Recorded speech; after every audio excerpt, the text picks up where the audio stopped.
Hi, Mono here, the host of the Tokyo Game Life podcast, here to bring you another episode of Tokyo Game Gallery, where I share gaming related photos from my life in Tokyo.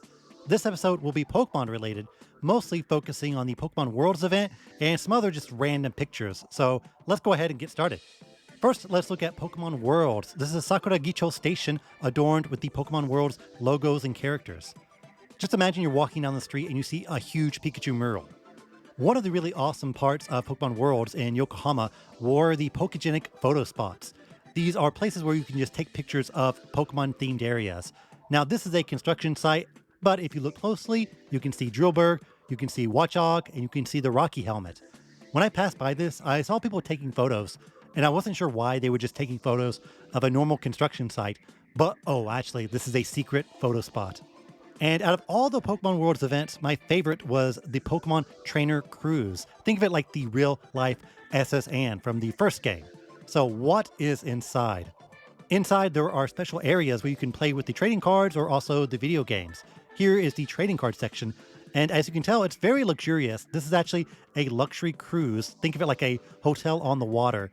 This is someplace I would never ever go to just by myself, so it was really cool to experience. Here's the video game section. As you can see, there's a lot of people, and on the top, you can see a huge chandelier. I don't know if you've ever played Pokemon under a chandelier, but I highly recommend it. All the parts of the ship were adorned with a lot of Pokemon decorations. Here's the Lapras pool. You can't swim in it, but again, it's just another fun photo spot. One fun deep cut is that on the Pokemon Trainer Cruise, they had these trash cans around, and if you open up the trash can, you might be able to find something. But not every trash can has something there. And here is Pikachu, the presumed captain of the ship. A bit of backstory about how I got to meet him. Inside my ticket was a special voucher saying that I won and that I could access a secret part of the ship. And so they guided me to it, and they opened up the door to a luxury suite, and inside was Captain Pikachu. You really just take photos with them. But it was a really fun experience because it was pretty rare. When I lined up, there was only maybe about 2 or 3 people there out of the hundreds of people on the ship. So I was very lucky to meet Captain Pikachu. Another shot of the boat, so you can see Yokohama is actually a port city, so there's a lot of really awesome scenic views of the water. Also at the Pokemon Worlds event was the Pokemon Card Art Walk. Here they have huge metallic versions of Pokemon cards, and you can see on the right, it's very textured and detailed. So these are about maybe 6 feet tall. It's kind of hard to see the size if nobody's standing next to them. Here's Lugia and Ho-Oh. Lugia on the left is from Mitsuhide Arita, who is a great Pokemon card artist. You probably know him from his card art of Charizard from the base set.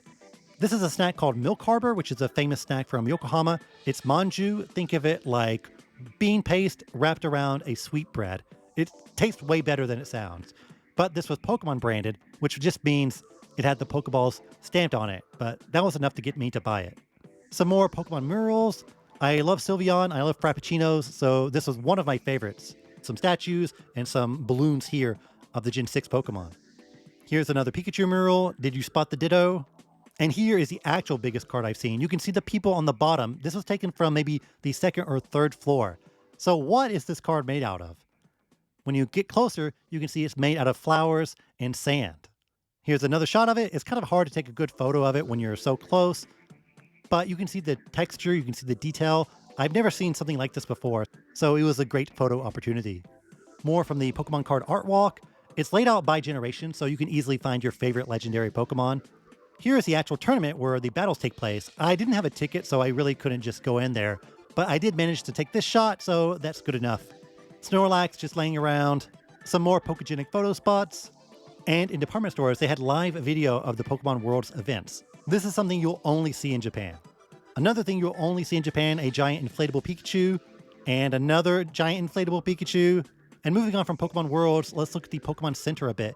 These are the Gen 5 sitting cuties, or Pokemon Fit, as they're known in Japan. So as you can tell, there are still plenty of the elemental monkeys left. Here's a Shedinja-themed aroma diffuser. I like how they have a very high-res photo of its back on the box. If you know, you know. Here is Pokemon-themed Babanuki, which is a children's card game. Here is a Smeargle statue outside of Pokemon Center Mega Tokyo, which is in Ikebukuro, one of the more prominent Pokemon centers. I'm not sure why he's shoved off in this kind of hidden area. He's a pretty popular competitive Pokemon, so you'd think they'd give him a bit more love. He really is the blue mage of Pokemon, if you think about it. Another mural outside of Mega Tokyo. If you're an adult, this is not going to fit your shoulders, so I hope you are 2 to 3 feet tall. And next to Pokemon Center Mega Tokyo, they have a Pokemon Go Lab, which is an official Pokemon Go store. Now, there's a big event here, so many people gathered, but normally it's not this crowded. Moving on from the Pokemon Center, here are a few photos from the Pokemon Mosaic pop-up event. Pokemon Mosaic is a new merch line designed by Japanese design firm Nendo, where they take the Pokemon and then they display it in mosaic patterns. Now, by mosaic, I don't mean like blurred out images. Think of it like almost like the Sokoban puzzles, these sliding puzzles. Here's a Charizard one with its pattern adorned on it. And here's a theoretical living room you can make from the Pokemon Mosaic merch line. A lot of it was geared towards adults, so not a lot of plushies or t-shirts, mostly houseware items. Here's the Charizard mosaic on a pillow. I believe the back, I want to say is Squirtle, and the pillows are Venusaur, and maybe Lapras is the second pillow. Another white shot, you can see the actual murals of the Pokemon on the back. Can you tell which Pokemon these are? This is pretty easy. And inside the merch area, they had another Pikachu statue with its mosaic stamped on it. Here's an example of some merch mugs with the mosaic pattern stamped on them. I got the Bulbasaur one, which is cool because it has Bulbasaur, Ivysaur, and Venusaur, so it kind of evolves on the mug.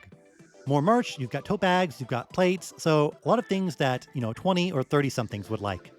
Now you can't just take it from the counter. Each piece of merch has a number on it, and you write down the number on your order card and then give it to the staff, and they'll take it from the stock area.